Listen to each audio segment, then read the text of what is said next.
Hello? Hi there. Can you hear me? Yes, I can hear you. All right.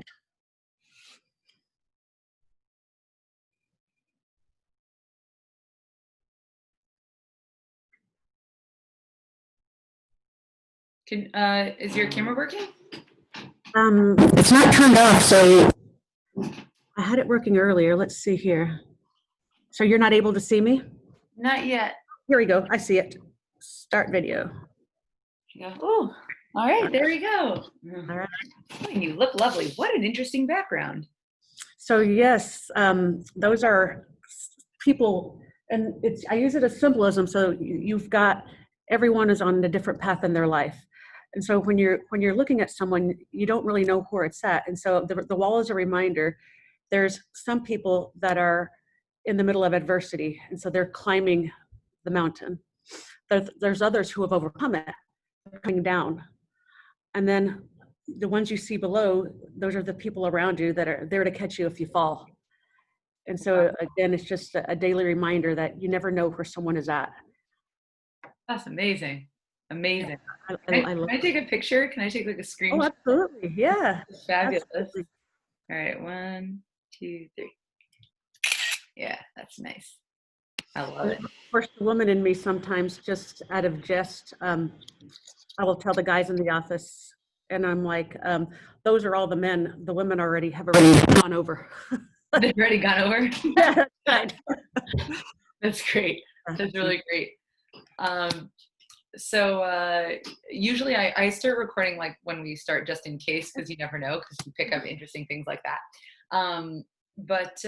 Yeah, we're just gonna. Do you have any questions before we begin? Actually, No, no. think I certainly think it's easier when you're just talking. I Yeah. always find it just like answering something of, am I going to get it wrong or something? But you can't get much wrong when you're talking about your own life. Yeah, exactly. Good. I'm glad you feel that way. So do I. I'm just looking at a quick couple things. All right. And never for a second, if you feel like we haven't talked about something that you want to talk about, like if there's something about, I'm going to try to remember Chronic Disease Day and stuff about Good Days. If for some reason we haven't, feel free to jump in and talk about it. Do not worry about that. And I'm comfortable. You can ask me any question. I'm pretty open. Yeah, I could tell, which is good. Why I was like, all right, this sounds like a good fit. Where are the notes? All right. And I know that, like, I didn't provide you like books, and you certainly can ask me any, and like my favorite cuss word. So I tend to use like, this sucks, like a lot of times I'm like, man, this sucks. Or I say shit a lot too. So it's just it's a fun question. It's like, first of all, this is a podcast where we say really whatever one wants to say. So no worries there. But also it's just like, hey, what's some fun things about you? I have a crazy story of curse words. So I have 3 sons. And the youngest one time, I'm in the restroom, of course, and they have no boundaries. They just walk in, unlock the door. And so he's like, Mom, and he was 5. He's like, can I say son of a bitch? I'm like, what? I'm like, no, Jackson, you cannot say that. I'm like, where did you even hear that? He's like, I was just wondering. Closes the door, comes back in a few seconds later, and he's like, well, can I just say bitch? I'm like, no, Jackson, that's the bad word. And he's like, oh, I thought it was son of a. Like, I don't even know where he got that, because that's not, like, I might have used that term before, but not in that way. So I'm like, what in the, I don't know where he got it, but it was just the funniest thing. And I'm like, when would you use that? But yeah, there you have it. That's a good, how old is he now? Now he is 12. Oh, wow. Yeah, I remember when I didn't curse very much, and then I moved to Paris when I was 17. I like graduated early, and my best friend there was from Holland, and she cursed like every other word, but she sounded so cute that I didn't care. So fuck became a pretty big part of my vocabulary. And then everyone said when I came back from Paris, they're like, why are you saying this word all the time? I didn't even notice. Terrible. It is funny, like, yeah. But yeah, suck came along with this chronic illness. And like, because sometimes that's just it. It sucks, move on. And it kind of made me feel better. I'm like, yeah, it does. but it's all right. That is, I have never thought about it in the context of pain. It's like, so I personify my pain a lot, which I find to be a good coping mechanism. Like Mm. it's like a person that's making me mad rather Yeah. than Mhm. rather than my body betraying me. Let's see, what do I say? Uh, I think I say stop pissing me off, or like stop, Like enough's already. or like chill. Actually, I've definitely told my body to chill a number of times. I feel like my sister, I sent you some information. She has like underlying condition of like it's lupus. And so it's almost like on a weekly basis, something else happens. And she'll call me and she's not looking for me to feel sorry for her. She just wants to know that I'm like, and so I always tell her, I'm like, Maria, this sucks. And that's all she wants to hear. And, we can't fix it. We have to learn to deal with it, but it just sucks. And that's it. She doesn't want me to try to make her feel better or hug her and tell her everything's going to be okay. Like you just realize that, it's unfair. But this is just another thing to add to the list of, all right, well, now we know this is something new that can happen. Actually, I think that was. Ooh, there's some weird. Hello. A Okay. little bit of I feedback, you heard got it? myself like a feedback thing. I think it's okay. All right. Let me just write that down very quickly.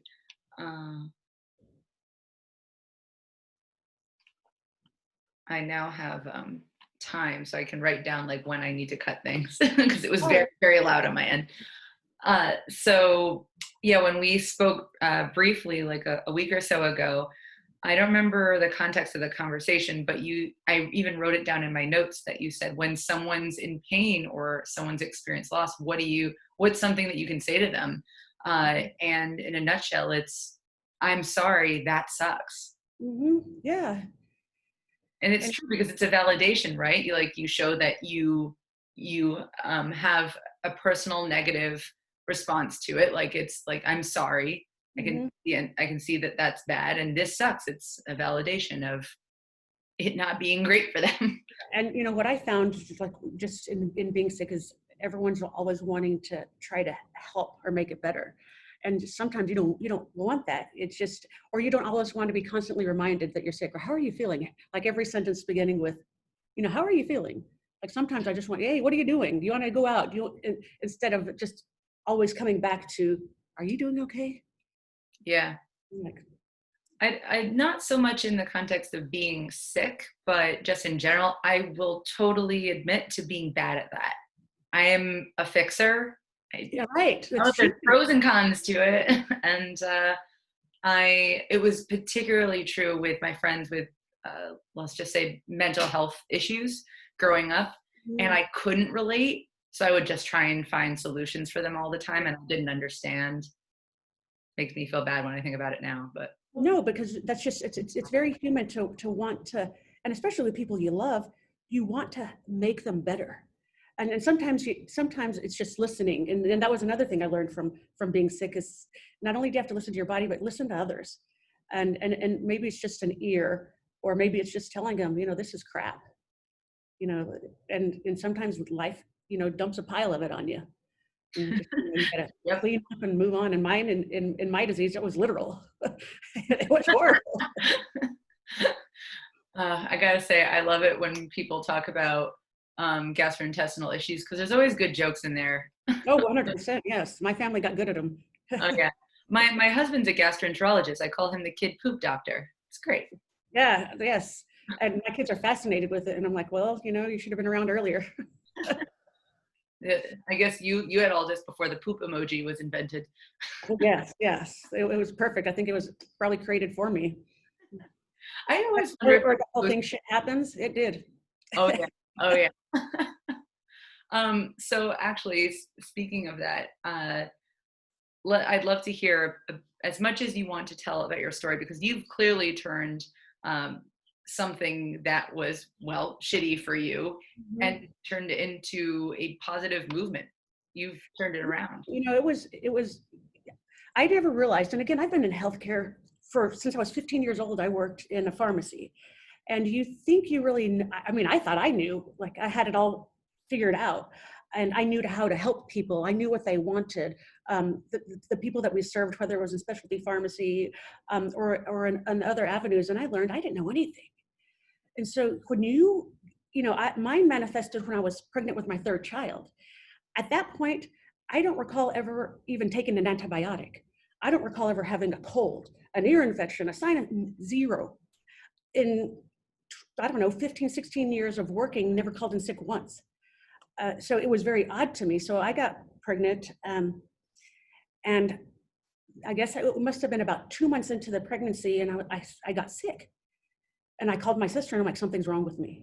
And she was like, what do you mean? I'm like, there's something wrong with me. I'm like, I've never been sick in my life. I'm sick. And I told her, I think it's from like a Stephen King novel. I'm like, I think I have Thinner's disease.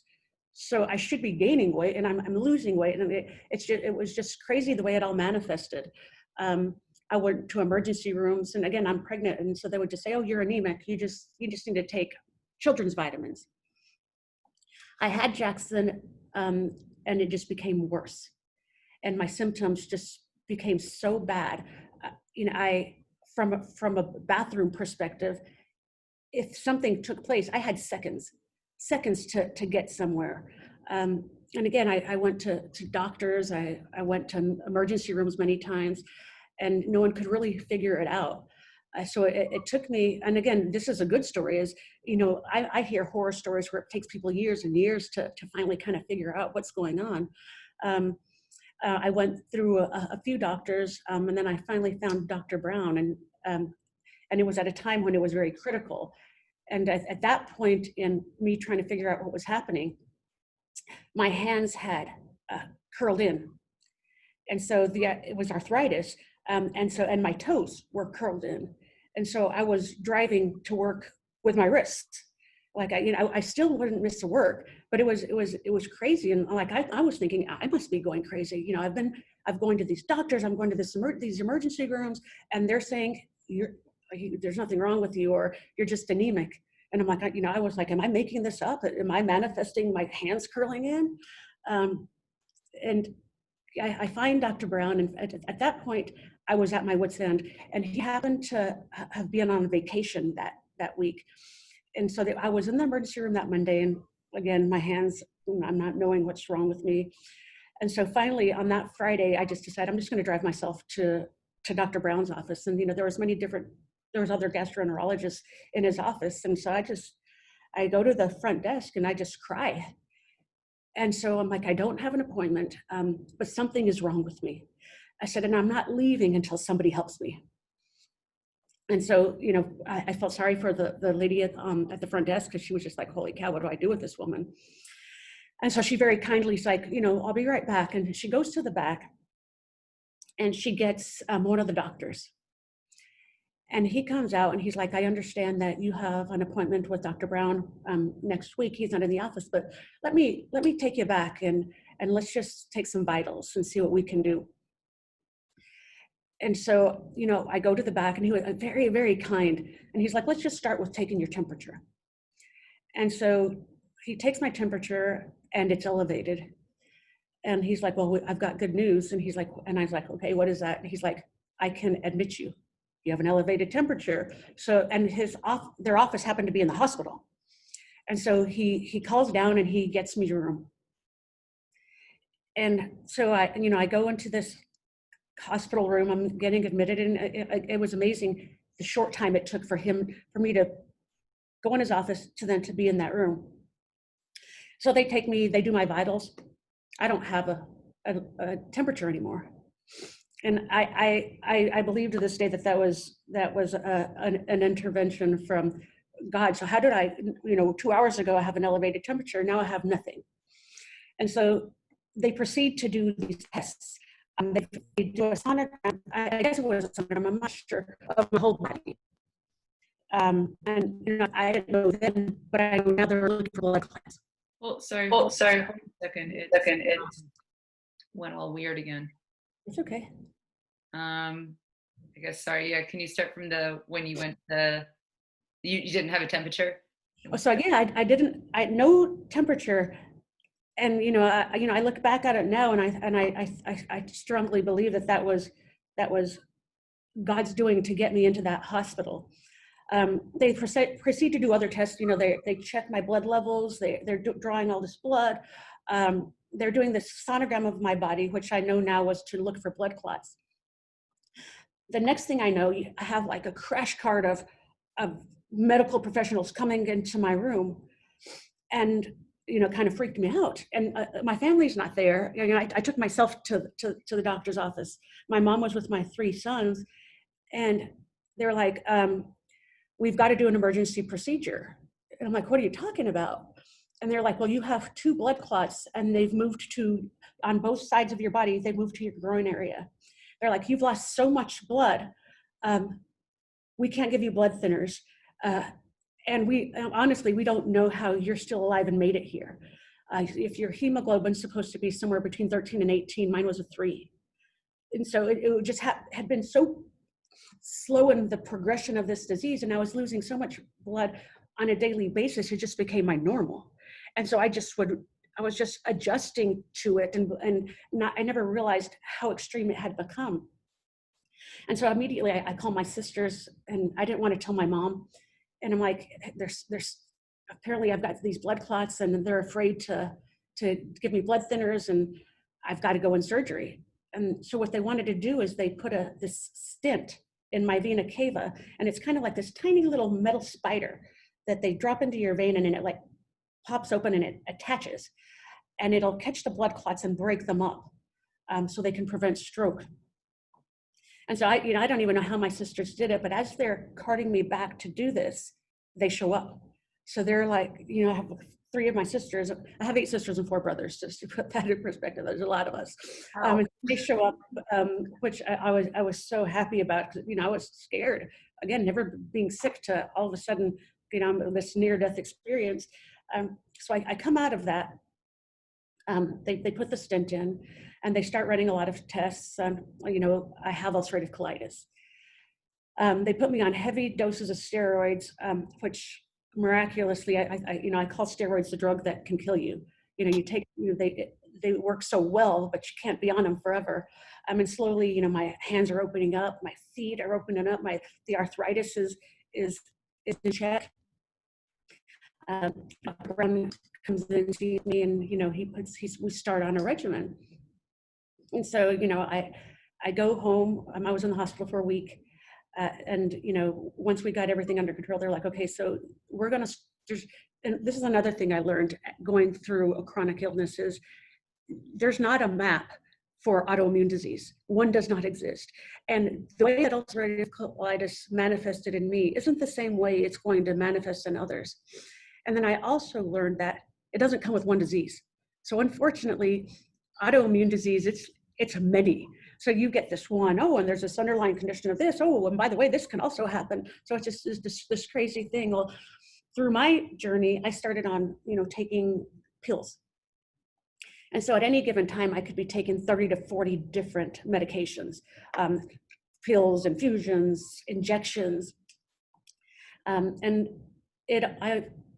Essentially, the only thing that ever really worked for me were steroids. And so, you know, I would start on 60 milligrams of steroids, titrate down to 20, and have to start back up. And so, you know, in the meantime, I have 3 children, and one is under 1 year old. I have a job that you have to go to. So you kind of have to figure out, you got to manage all these things and then make sure everyone around you is okay. So it was certainly an interesting journey for me. In the end, you know, I was on Humira, Pentasa, you name the drug out there for autoimmune diseases, I took them, and none of them worked.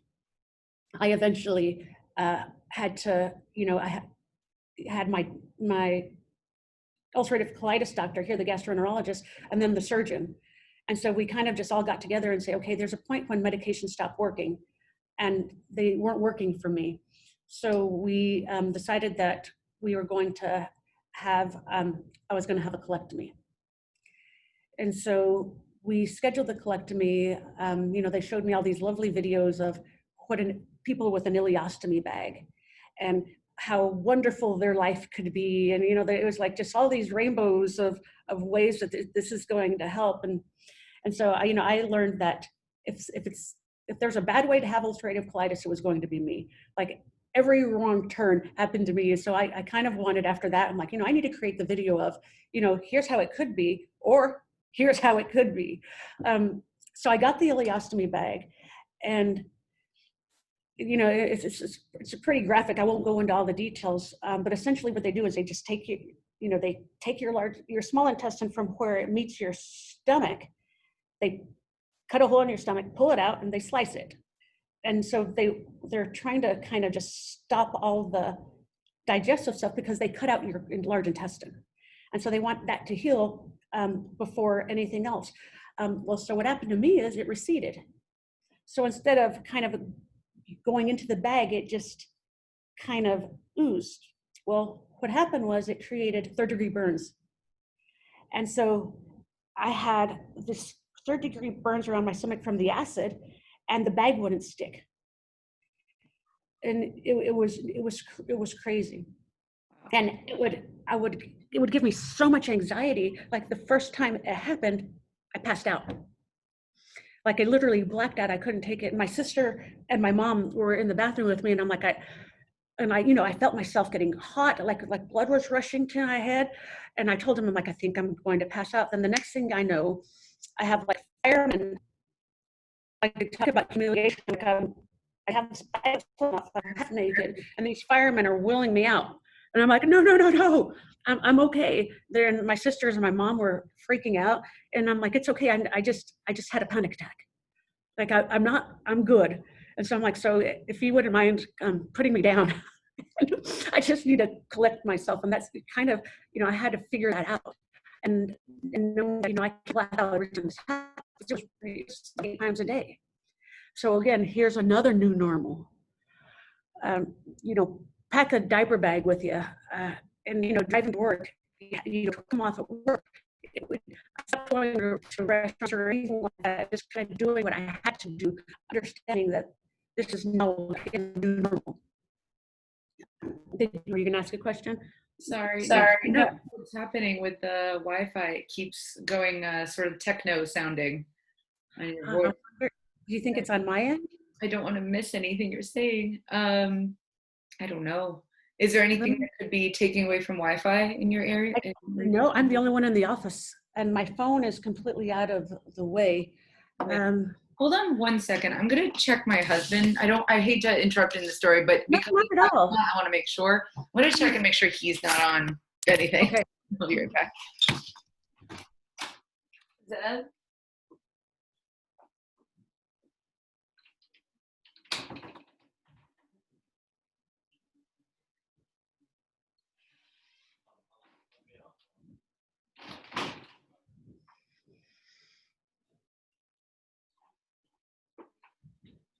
Okay, he's not, but I don't know what's going on. Anyway, he's going to try and just get off Wi-Fi. I'm not sure what it is, but hopefully it's okay. I want to keep going. I hate interrupting in the middle of the story. No, it's okay. All right. So what's the last thing you said? Okay, so you passed out. Yeah.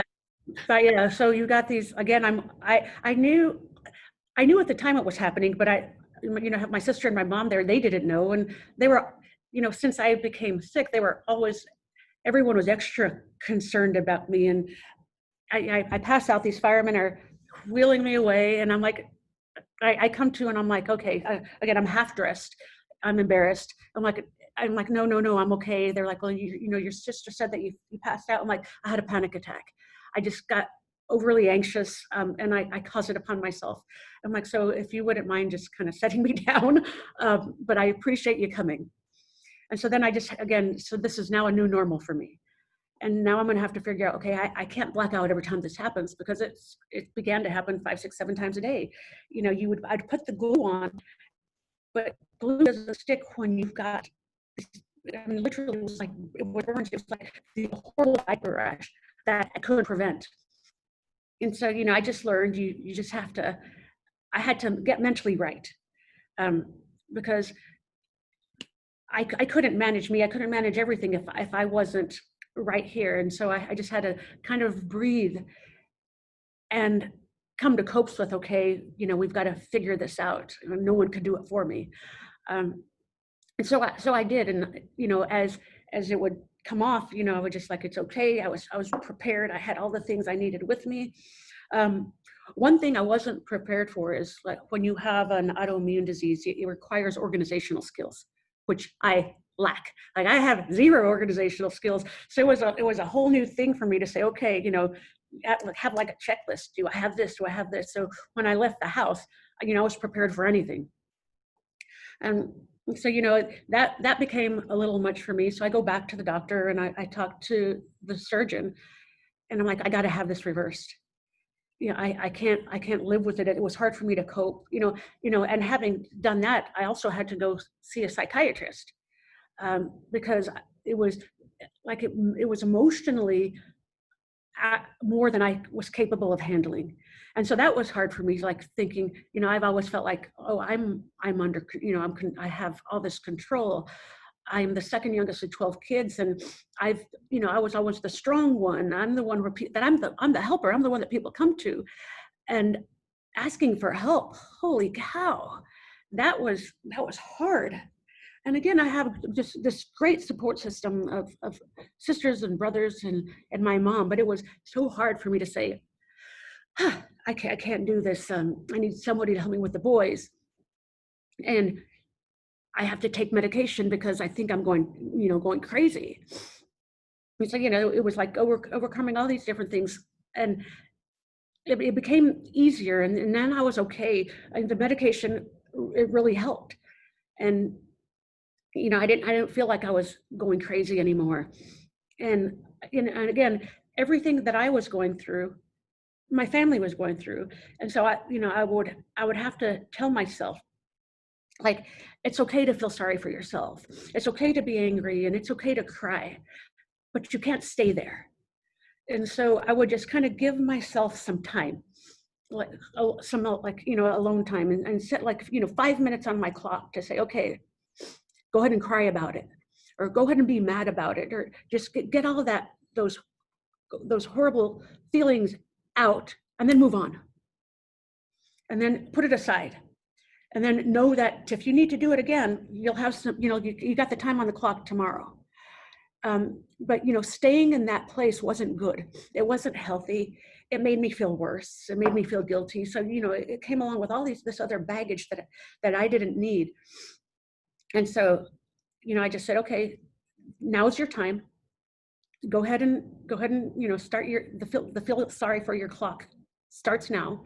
And then when it buzzes, move on, get back into life.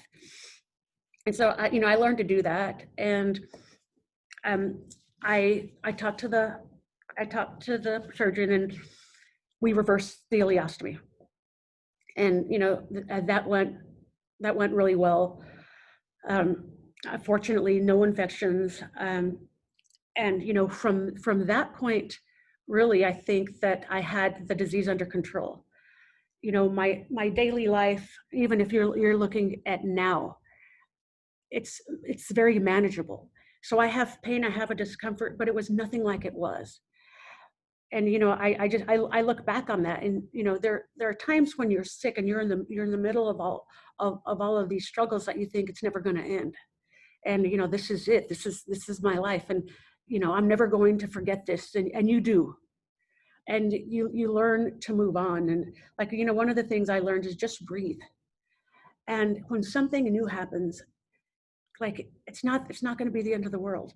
And just add that to the collection. So if I always joke, so I have ulcerative colitis and enteropathic arthritis, and just for fun, endometriosis and migraines decided to join the party. And so I'm pain isn't new to me. I think the thing that bothered me most, or like that gave me the most anxiety, is never knowing what tomorrow's going to bring. And I think that the way that I finally learned to cope with it is to know it, like, is to come to the understanding that something new might happen tomorrow. Be prepared. And like everything else, we'll figure it out. And, you know, we might not figure it out on the first round, but, you know, if it takes a while, it takes a while. And, you know, in the grand scheme of autoimmune diseases, I think I won the lottery. Like I told you, my sister has lupus, and my brother with psoriatic arthritis and psoriasis, and my grandmother died from complications of type 1 diabetes. And like, you know, I learned I have nothing truly to complain about. Yeah, my sister on a daily basis, something new can happen. You know, her disease affects every organ in her body. And so one day it could be her heart or her liver or her skin. Uh, and you know, together we just kind of say, okay, all right, what's next? And you know, and what can we do to kind of help? And you know, one of the things I've learned that helped me is if eating right and exercise, and both mental exercise and physical exercise helped. When you're taking all of these steroids, you have bone loss. It just comes with the territory. Well, the counter to bone loss is exercise, is weightlifting. So even when it hurt, I did it, and it helped. And it not only helped me physically, it helped me mentally, just to kind of to move past the pain. Early on, I found, especially with the arthritis and like with my feet, it hurt so bad I didn't want to move, but then I would be stuck. So then walking became harder, moving became harder. And so I highly encourage anyone out there, if you can do, I don't care if you're just setting daily goals. If today I walked, you know, around the house once, tomorrow try to do it twice. And it's not, you can't, you know, how do you eat an elephant one bite at a time? It's little to little. Like when you try to look at everything that's happening in your life and everyone involved in it, it becomes too much. And so make your goals like this. Just something that's easy to do. You know, get off the couch and do this. Or if you're bound to sit down, if you can't move, if you can use your hands, then use your hands. Just do something every day, and it'll become easier. I'm really glad that you said that, because it's something that I try to put out there as much as possible too. And I understand that it can seem impossible at times. But as you said, if you can do. And there is so much more that we can do that we don't really think about. It's sort of, I equate it to gratitude. Like when things are really shitty and you know that, like you're told, oh, you should be, feel gracious about X, Y, and Z. It's like, but no, everything's falling apart in my life. But no, there's always something that you can have gratitude for, even if it's like your comfy socks, you know? Right.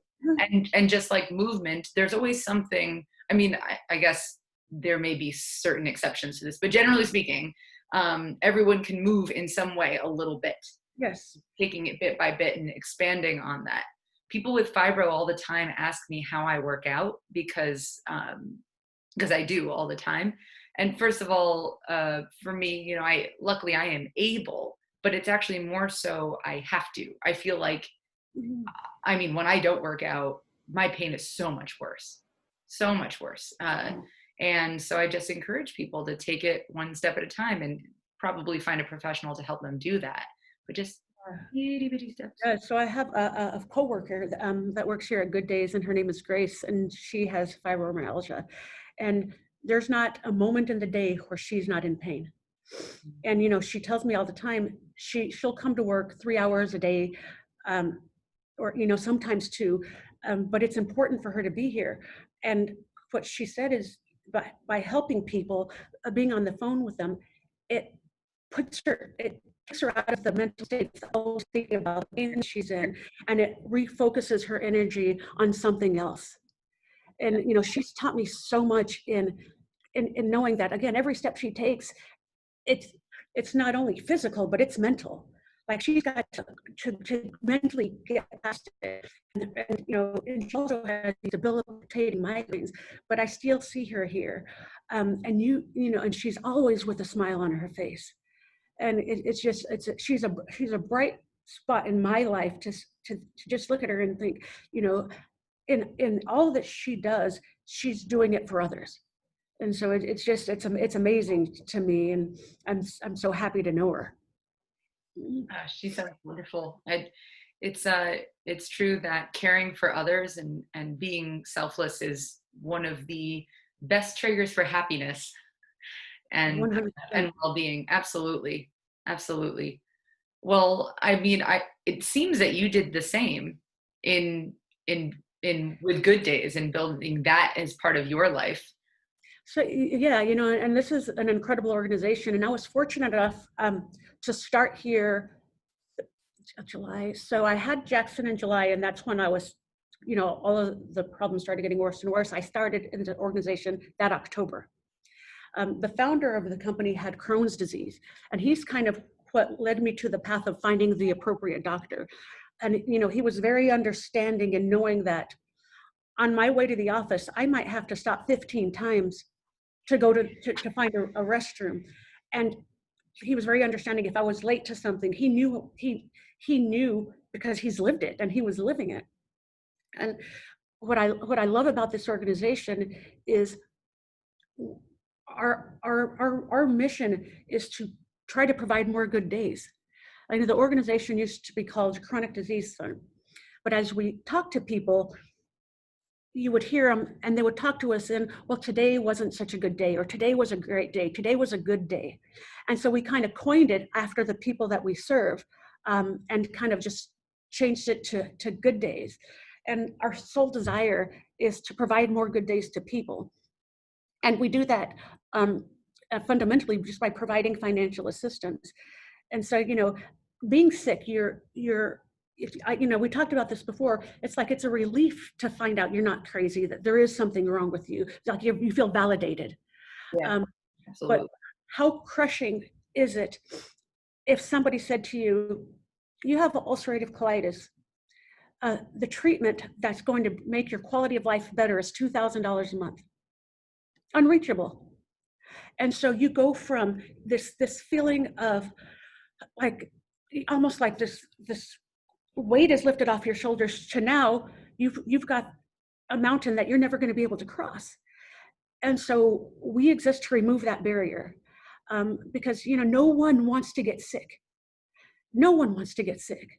And, you know, the last thing you need is to be sick and not afford the treatment that can either save your life or improve the quality of your life. And so we want to help remove those barriers, and provide people with more good days. You know, and, you know, as we talk to people, everyone wants more time to love, more time to be loved, more time to experience things in life. And, you know, I think that as an organization, you know, that's what we focus on, and we want to provide more good days. We receive so many letters, and, you know, I'll never forget, you know, this letter. And it was from the daughter of somebody that we helped who passed away. And she said, you know, I'm writing because I want to thank you. My father was diagnosed with multiple myeloma, and he was prescribed medication that was completely outside of anything that we could ever afford. And someone told us about Good Days, and within minutes, Good Days was able to provide us assistance. And what you gave to my father was more than money. You gave him the opportunity to see his grandchildren born. You gave him the opportunity to see some graduate. And, you know, you gave us a gift that could never be repaid.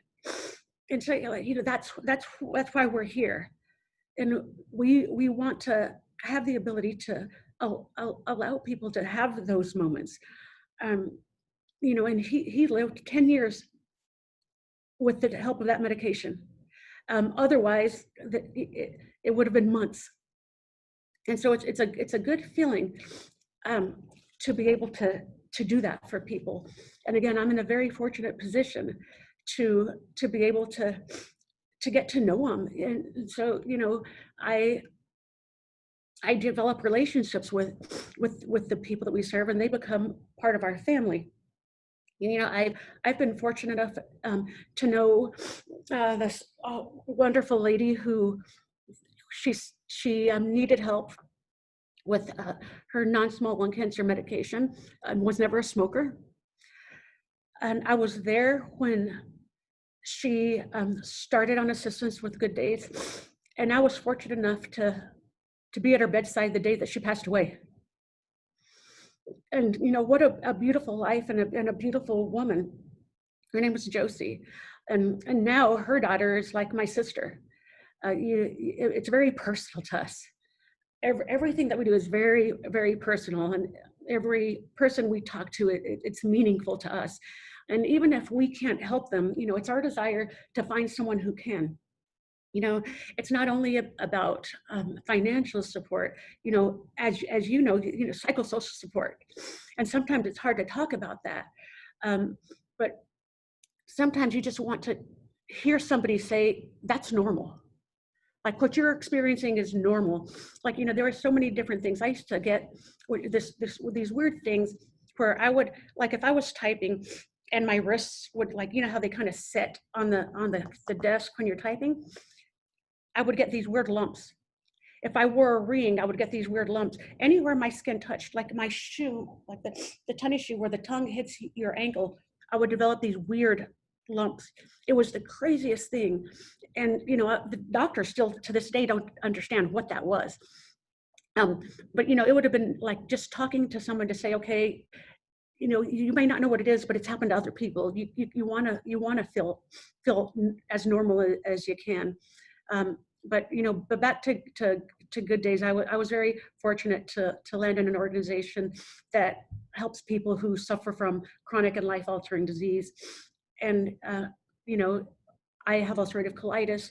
Our COO has Crohn's disease. The founder had Crohn's disease, and so it's meaningful to us because we've been in situations where we needed help. And you know, I talked earlier about the people on the wall, and you know, some being someone's to have to overcome an obstacle, some that are coming down from one, and others that are there to catch if you fall. And at different point in life, we've all been one of those people. And so I'm happy to say that, you know, that Good Days is to catch if you fall. Good Days is there to catch you when you fall. Yeah. Love that. Yeah. Is that the tagline? Because it should be. Our tagline is effective compassion. That's also great. Yeah. I liked it in doing other things, like, you know, what do we do? What do we do well? And I certainly think that's one of them. And it's, you know, our culture is top down.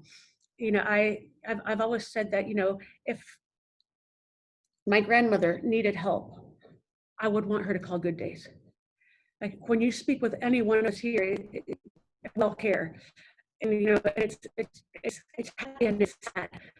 Because again, you know, some of the diagnoses that we help with will end, and you know, and so you have to have the ability to be able to emotionally take that.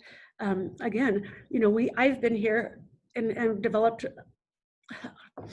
some really strong friendships, and I've been fortunate enough to be in their lives. And you know, again, I talked about Josie, and I was there to you know, to be with different families. And you know, we also help with rare disease that deal with children. You know, and you know, one of my worst fears, like, you know, one of the things we talked about is my autoimmune disease is genetic. So it's very likely that one or all of my children are going to develop something. And you know, I wouldn't wish that on anyone. And so, you know, I'm concerned. And you know, again, I think children are resilient, and they'll get through it. But you know, I don't want that to be a part of their path. Nothing I can do about it. But you know, I hate that I won't know. You can do all the tests in the world, but you don't know what's going to manifest. Again, it manifested in my brothers and sisters all differently. But you know, that's certainly something that I am concerned with. But at least I guess I know how to handle it now. Yeah. Yeah, you said something earlier that you had fear in not knowing what's coming, but that you've adjusted to it by preparing for the fact that you're not going to know, and that you Yes. and reminding yourself that you can get through it. And that is such a good way to look at a situation like this. I mean, technically, none of us know what's going to happen to us ever. None of us are Um, promised that is guaranteed. Mhm. Yeah, but it is particularly hard when it's likely that something could happen, and but we still don't know if and when. Um, yeah, and I think about that even just generally with children. Like I don't have children yet. I hope to in a relatively short period of time, and I don't know who they're going to be, what's going to happen to them, and it Right. terrifies me. But um, I mean, that's I guess why I married a partner that I knew we were the type of partner we have the type of partnership we can get through anything. Or that's how I feel. But that's all you can do is think about ways in which you can prepare yourself to be the strong person that you have the capacity to be. Yeah, and like one of the things I always say is just breathe. Yeah, You don't have to take it on all at once. And so, I used to like, wake up in the morning and just think, okay, what's it going to be today? And you kind of know when you're stepping out of bed, okay, what hurts. I'm kind of like doing a self-evaluation head to toe. yeah, I'm like, okay, I got this. Um, but yeah, it's certainly one thing for you to go through it, and a whole nother story when you're watching someone you love. Because again, you as much as you want to help, um, there's not a whole lot we can do, but just be there to comfort and to guide if asked, and to love. like you said with the men on the wall behind you, I feel like people listening to this podcast don't really understand. Maybe I'll talk about just what I'm looking at right now, but there are actually you describe it. It's like men. Yeah, there is like people, and it looks like they have this rope, and they're climbing a rock wall. And they're all at different stages. So, some are higher up, some are lower down. And again, as you're looking at them, you might believe that they're all climbing the wall, when in reality, some might be coming down from the wall, and others are there just to take the journey with you, so they can provide support or catch you. Yeah, I love that. So yeah, maybe you don't need to give someone advice or do something for someone, but you're there as to catch them. You're there as that support system. So great, great analogy. I love it. Um, when it comes to what you're doing now at Good Days, what have you been focused on lately, or what's really getting you excited? So what we're working on now, and we've been working on it for years, is something called Chronic Disease Awareness Day. And so some of these numbers are pretty staggering. So according to the Center for Disease Control and Prevention, 7 out of the top 10 deaths in the US are due to chronic illness. And the craziest part about the whole thing are most of them are preventable. And so, there's things, again, when I talked about that you can do in your daily life, little to little, diet and exercise are some of the things that if we can change as a society to get into, those numbers will change. Smoking. So it's really diet, exercise, and smoking could help prevent 7 of the top leading deaths in this country. And so what we're trying to do is just put information out there on what we can all do to change the number. And so at Good Days, we're here to help everyone, but we would have a strong desire to change the number of preventable illnesses that are killing people in this country, so then we can focus more dollars on those unpreventable diseases, those genetic disorders, those rare diseases who today don't have a treatment option. And so we're putting out and partnering with different organization advocacy groups across the country to bring awareness of chronic disease in general, and the things that we could all do to help change the number. And so I would love one day to say, now 5 out of the top 10 deaths are not chronic disease related. And it's staggering to hear numbers of heart disease in women, which is more than men. I found that crazy. Yeah. Uh, and again, most of these things are led to eating, exercise, and smoking. And they are absolutely things that we do have the ability to have control over. Certain Choice. situations make it difficult, but that is luckily not something that is unavoidable. Mm-hmm. Yeah, and again, so like it just different things, and like you look at my family, we've got some in every area of those seven, and it's one step at a time. So you don't need to go run a marathon. Um, just start with taking small steps. One day, one week, you're just walking around the block. And next week, make it 2 rounds. Or if you're able, instead of parking, and it just little things like this, instead of when you go to the store, parking in the closest parking, if you're able, park in the furthest. And so that's just getting an exercise you normally wouldn't get. Or if you can, don't take the elevator, take the steps. Or choose an apple over French fries. I mean, things like that, that small changes will make a big difference. Yeah, that's absolutely true. And I tell people that all the time. I try to practice that all the time.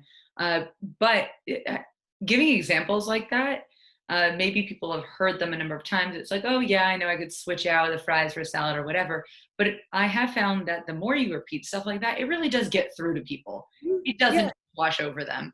Uh, Taking this, actually, the example of taking the stairs is something that I make sure to do as often as possible. It's also kind of fun. I don't like taking stairs down. I actually like going up them. That's when it's Joins on the way down. scarier to me going down the stairs than it is going up the stairs. And I'm kind of clumsy. So, and well, even having 3 sons, they're eating all the time. And so I have to make conscious choices when I'm grocery shopping to try to say, okay, what can I buy that can, give them a snack, but it's not all junk. And it's okay to eat French fries. But not every day. And so, I try to give balance, and I know that sometimes it's hard for people to be able to get fresh produce or, with for financial reasons, maybe not be able to afford it. But I do think, again, I come from 8 sisters and 4 brothers. We grew up very, very poor. But, we learned to live off of pinto beans, which are healthier than eating processed meats. So I think that there are things that we can all do to try to make small changes. And again, don't do everything at once because it's going to be too overwhelming, and it's also harder to follow. It's little to little, step by step. I'm wondering if it's would be like a side video, but I maybe should talk about how to eat healthily. So my background is actually I'm a nutrition scientist and a personal trainer. It's just like I love health in general. So preventative care is obviously very important in my eyes, and it's something I try to promote. But people ask me all the time, like, how can you do this on a budget? Well, I've there have been many times in my life, including now in many ways, where have to be on really quite the budget. And actually, while I was traveling in particular, and I've found numerous ways to eat very healthily. Actually, I was vegan for a while, eating not vegan replacement foods, but like actually eating vegan in a healthy way with very little money. So it takes some education. It absolutely does. It does. And, I also think, so, my oldest son, when he was like, I want to say he was 11, he created a PowerPoint presentation for me. So I was working a lot. And so this PowerPoint presentation was a meal plan. And so he was doing it specifically for me. He's like, Mom, this is what your diet looks like. And it was like protein bars or protein shakes. And then he gave me an example of what it should look like. And I was like, this 11-year-old giving me a PowerPoint, but it was, and it was all affordable things. And it just took, like, I'm like, okay, now I wasn't really paying attention to it. Now that he brought it to my attention, it's time to start focusing on that. And again, the better you are from a physical perspective, your sickness or the things you're going through are easier to manage. It's also there's a mental component to it as well. No, I'm not talking about mental health because that's a huge thing, Yeah. but actually in taking care of yourself. Okay. So here we're actually very lucky. I live in Rochester, New York. We have a public market type thing, and I can't speak for other cities. Ours actually does make food more affordable. In New York City, I think it's more expensive, but we only go with $20 every single time, and we come back with an entire trunk load full of food. Cabbage is a really good example of something that can be used in so many different ways, is very cheap, and also lasts for a while. Yeah, I agree with that. And again, beans. We Beans, grew up on absolutely. pinto Yeah. beans. Well, I could Yeah. talk about this forever, so I'm not going to jump into it. But actually, I did want to add one quick thing. So you were saying that there's so many things we can change about our life in the direction of preventative medicine, whether it be with ourselves or our offspring and so on. But there are also things that we can do to prevent things getting worse that may be degenerative or related to genetics and so on. And an example is actually something I talked about earlier today with Monica, who's the co-host with me of Invisible Not Broken. And so she has Ehlers-Danlos syndrome, EDS. And we've been in this little joking debate that I might have EDS because she was like me at her age. And I'm like, I might. I just have hypermobility syndrome now. But anyway, so I was talking to her about my pain today. And I said, okay, if you were like me at this age, what is there anything you would have done differently, or am I going to end up exactly where you are? And while again, we have no idea what the future holds, she said that there are absolutely things I can do and in ways to strengthen myself. I already work out, but she let me know that it's not all hope is lost. There are things I can still do now. And there are things that people can do at every stage of their illness and their life to make things maybe slow down a little bit better, possibly stop progression altogether. It's never a lost cause. No, And I completely agree. And again, just taking the steroids, I go, so I didn't, I know a lot more now than I did back then. So I'm like, why am I getting bone density tests? Well, because the steroids cause bone loss. I'd lost about 15% bone density from all the use of steroids that I did. And my doctor talked to me about that. He's like, you really have to start exercising, like weight resistance. And I gained 10% of it back. And I mean, it's proven. And again, it took a lot of, I don't know what the word is, but to get myself to do it. And even now, like I'm not one that says, I am so excited to go for a jog. Like my sister who has lupus, she can't jog anymore, but she loved it. She would jog 5 miles every morning, and she would jog to Pilates. If she has all this pain, all these things wrong with her, she would jog to Pilates because Pilates is a lot of weight resistance, and she wasn't getting cardio. I'm not one like that. So I really have to motivate myself to say, just go and do it. And I'm always happier after I do. But certainly I think that if you can, you should. And if you don't, it's going to make it that much worse. Until I have an 80-year-old mother that lives with me. And I always tell her, Mom, you've got to keep moving, because the moment you stop, you're not going to get it back. And so you got to keep moving. If it's even on commercials, stand up, walk around, do something little, and start making it a practice, because you don't want to get to the point to where you're not capable of walking because you've been stuck in a chair for so long.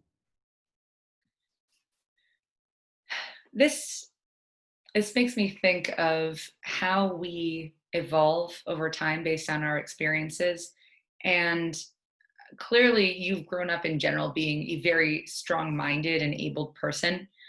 But I'm curious, what do you think are the biggest differences between maybe right before this journey and now, especially like not just your journey with your illness, but also working with good days?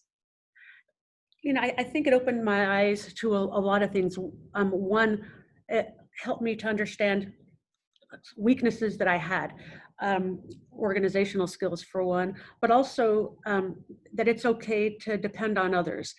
And also it made me a better listener. And so, again, prior to being sick, I really thought I knew what everyone was going through. I knew exactly how I could help them.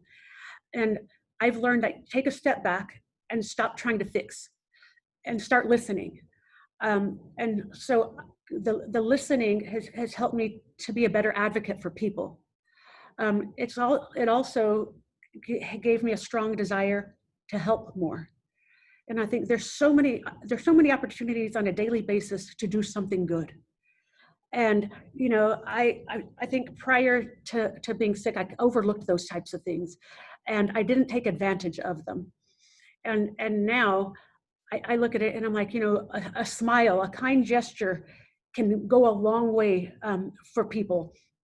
And so, I just taking a step back and trying to find the good. That was another thing, early on, I was very easy for me to see the bad, or very easy for me to focus on the negative. Um, Being sick taught me to focus on the positive. And like you said, there's always something good. Just I don't care if it was you got to drink a milkshake today because your stomach is hurting so bad you can't process food. Well, that was ice cream. It was, but whatever it is, just find good in something. And if when you're talking to people, stay positive and again, you never know where people are, so try to be a light. And I think most of all, that's what it's taught me, is to try to be a light for others. It's easier to turn on to live in the light, I guess. And when you start doing that, you learn that the darkness fades away. Beautifully said. And you are clearly a light to many, many people in your life, those that you're close with and not. I don't need to have spent lots of time with you to know that.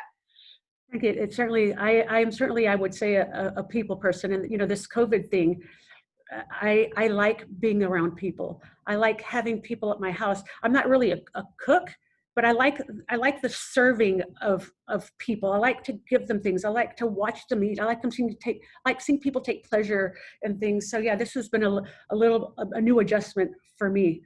Not having the ability to, like, I come to work, but no one's here. Everyone's working from home. Then there's a new kind of thing you have to overcome now. Is just don't let sadness take over. Like, this too will pass. And there's a lot of things that I've learned, going through this, and it's one that, as an organization, we have an ability to allow people to work from home. We didn't have that before, so like a lot of good has come out of this. And we have people who work here who suffer from chronic illness, and this could be a good solution in the meantime, because the last thing we want to do is to put someone in jeopardy. And again, 78% of people who have COVID complications have an underlying condition, and they're the ones that are ending up in intensive care. And so I think that that's something that we've been able to do, and I'm happy about it, and just another way that we can continue to be a light for those that we serve in a safe and effective manner. One thing I do want to bring up real quick, just for those that are listening, we did start a COVID emergency relief program, in which it provides $250 that can be utilized for everyday expenses: your rent, your car payment, gas, food, your electric bill. You can go to mygooddays.org to apply, but it's certainly a resource that is out there that can help people who are chronically ill. We'll also have a list on our website for other organizations who have similar programs. Thank you. Yeah, I was going to ask about that. That's really good to know. And I will make sure to put all links in the show notes. Is there anything else about Good Days that's coming up? Like, oh, right. So Chronic Disease Awareness Day. What's going on with that this year? 2010. So what we're trying to do right now is to get people to go to our website and just let us know the city and state that you're from, and if you would like your governor to recognize July 10th as Chronic Disease Awareness. And we get proclamations throughout the country from governors signing them and recognizing 7/10 as Chronic Disease Awareness Day. We also have sponsorships, and we'll give out t-shirts with all to everyone who goes onto our website. And again, the idea is that we want to create ways in which people can take action in small bits to try to change the number. And in the end, that's what we want to do. We want to reduce the number of preventable illness. And I think that when we work together, and as if you have children, they're learning and watching what you do. So making those daily choices, so they can look at it as being a part of their normal everyday life, like it's just something like you do, like eating and breathing. And I think that we can make a huge impact, not only on preventing needless deaths, but also we'll be able to just reallocate dollars that are spent on preventable disease to those that are unpreventable. And I think as a country and a society, it's a win-win. Yeah, and that's a really good way to put it in more of an urgent perspective for those that may have genetic related illnesses or rare diseases, where they're like, well, this was brought upon me, and it's not related to my habits. First of all, we don't really know to the extent to which things happen, but regardless, if we spread the awareness of people taking better care of themselves, and so there's less chronic disease, then, as you said, there's more money for those rare diseases. And again, just in my own walk, and even in yours, when I ate better and exercised, I felt better. Oh yeah, absolutely, for sure, for me. More prepared to take the pain on, to do all of these other things. And again, it wasn't only good for my body, it was good for my mind. Like it made me feel good about myself, and it gave me a strong desire to continue. You told me when we first spoke that you are 85% whole. I think that was the word. Yeah, I think so. Yeah, I'm 85% whole. And again, the 15% is manageable. Yeah. But it wouldn't be if I didn't continue to take the steps that I'm taking to try to take care of myself. But again, like I said earlier, I won the lottery of chronic illnesses. If I could have chose one, looking back, this would have been it. I learned a lot from it. But again, I'm 85% whole, and I'll take it. I'll take it. I think of it the same way. Now everything's very relative, but like people are going to be listening to your story going, what? How is that the best option? But yeah. We all have our reference points, I guess you could say. Well, thank you so much for, as I said, being a light for people in your life and for everyone listening to this podcast. Yeah, I hope warm and fuzzy.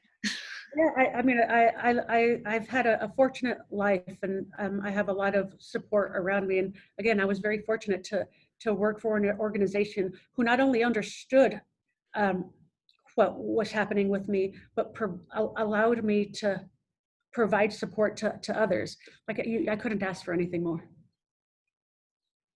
Thank you so much. Thank you. Take care.